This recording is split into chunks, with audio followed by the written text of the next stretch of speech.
Hey guys, it's Katie and welcome back to my channel.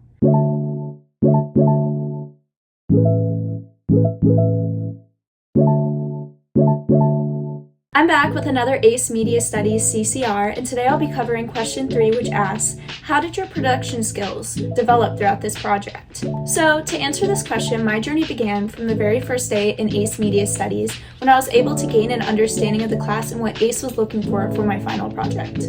So throughout the year, I had to pay attention to certain genres that really interested me and analyze many movies that I watched in my free time in order to pay attention to conventions. It wasn't until the second quarter of my school year until I was finally able to begin working with editing tools, most importantly Adobe Premiere Pro 2022.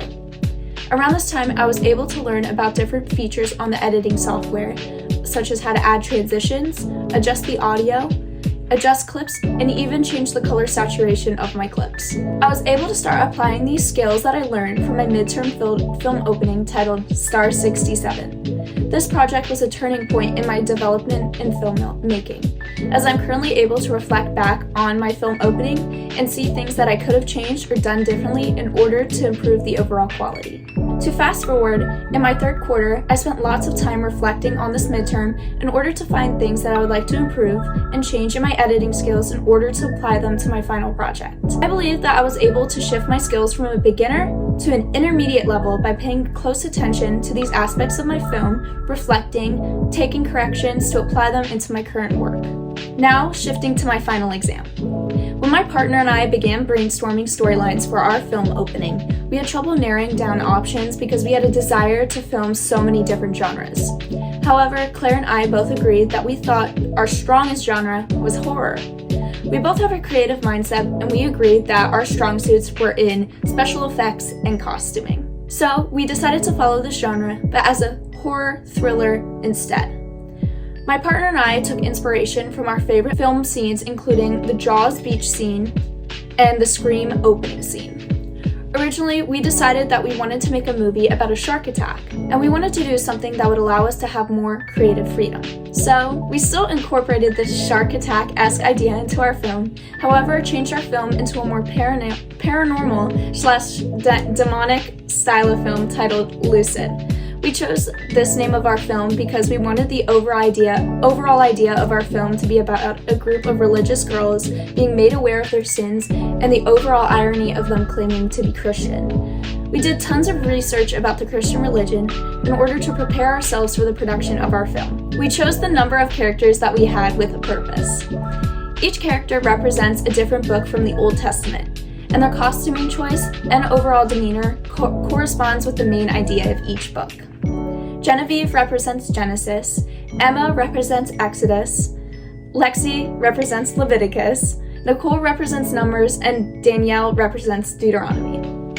The number of characters in our film also corresponds to the Bible quote that's included at the beginning of our film, which reads, "For I have 5 brothers, let him warn them, so they may not also end up in this place of torment." This Bible quote also directly links to the overall storyline of our film opening, as the girls are warned of their sinful nature. For the wound mark scene at the end of the film opening, we originally thought of doing an upside-down cross for the mark, however we did not like this idea as it is seen frequently in horror films.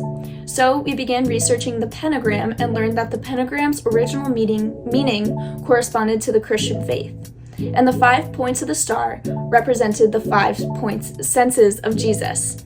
We felt as if this symbol would be more fitting to our movie, as it has a double meaning behind it. Once we figured out all of these aspects of our film, we began planning our film in a more detailed fashion.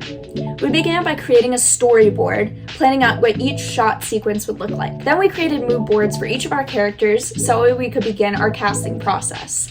Once we figured out our cast, we created a film schedule and dispersed it to our cast so that way they were aware of which dates we would be filming and when.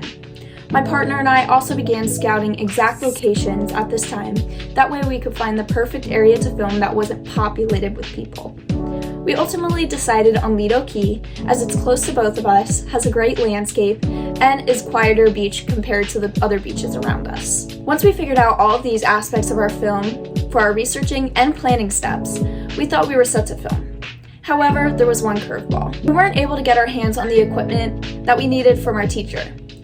This made me worried as I wasn't sure if we would be able to meet the schedule that we had previously arranged, and I was scared that we were going to have to reschedule with our cast. However, all worked out in the end, as we were finally able to obtain all the equipment that we needed from our teacher just a day before our filming date, and luckily we got all the shots we needed done in time. This event taught me to always communicate with my teacher or instructor about the things that we need in advance instead of procrastinating, as I risked setting myself or my instructor behind. Once we began filming, everything took off from there. We were able to do shots and angles that we planned, including over-the-shoulder shots, eye-matching shots, action-matching shots, tracking shots, etc.